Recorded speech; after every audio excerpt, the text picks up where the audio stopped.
Hi, everyone. I'm John Langan, and I'd like to thank you for showing up here today to listen to and watch me read.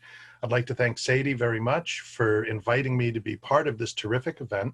I'm going to be reading just the first couple of sections from the title story for my forthcoming collection, Children of the Fang, here with this lovely cover by Matthew Jaffe. So let's get started.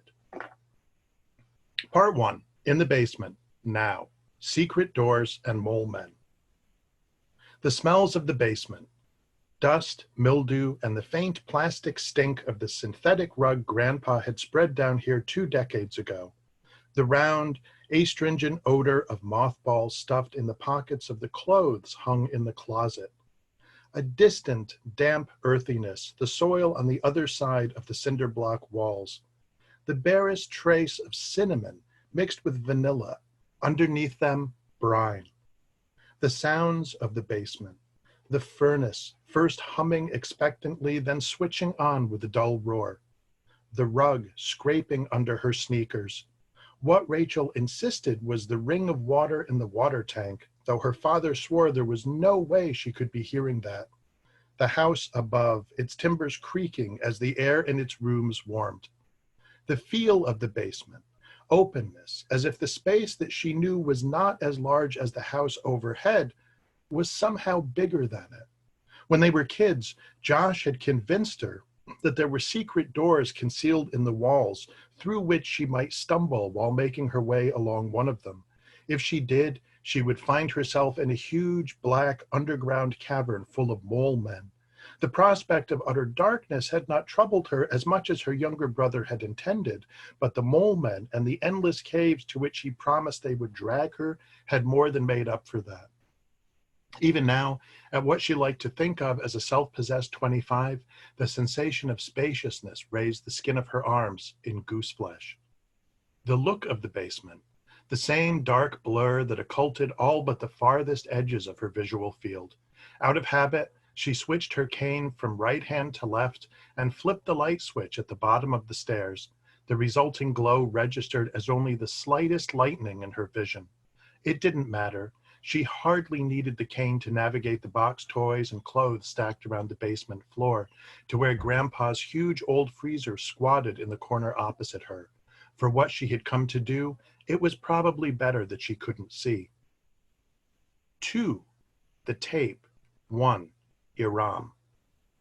Around her and Josh, the attic, hushed as a church. Off to one side, their grandfather's trunk, whose lack of a lock Josh, bold and nosy at 16 as he'd ever been, had taken as an invitation to look inside it. Buried beneath old clothes, he'd found the tape recorder and cassettes.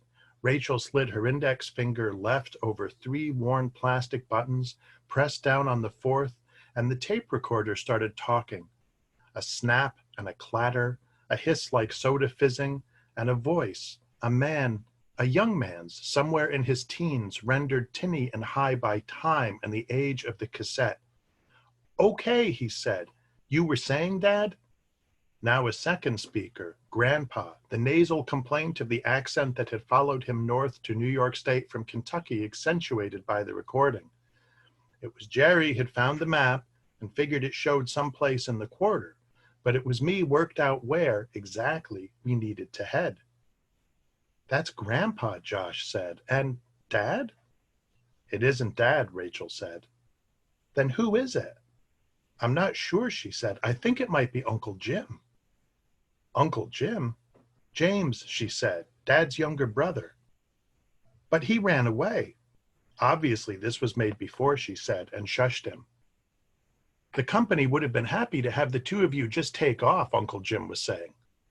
"Well," Grandpa was saying, "there was time between the end of work on one side and the beginning of work on the next. It's true, though, we couldn't wander off for a week. If we said there was a spot we wanted to investigate, the head man was willing to give us a day or two, but that was because he thought we meant something to do with oil." "Not the Atlantis of the sands," Jim said. "Iram," Grandpa said. "Iram of the pillars. Iram Dat al Imad." "Right," Jim said. "Iram." So I guess the $64,000 question is, did you find it? Their grandfather did not answer. Dad, Jim said. Oh, we found it all right, Grandpa said, his voice thick. Thanks very much, everybody. I'm thrilled to be part of this, and I hope you enjoy the rest of the readings, and I hope you have a great weekend.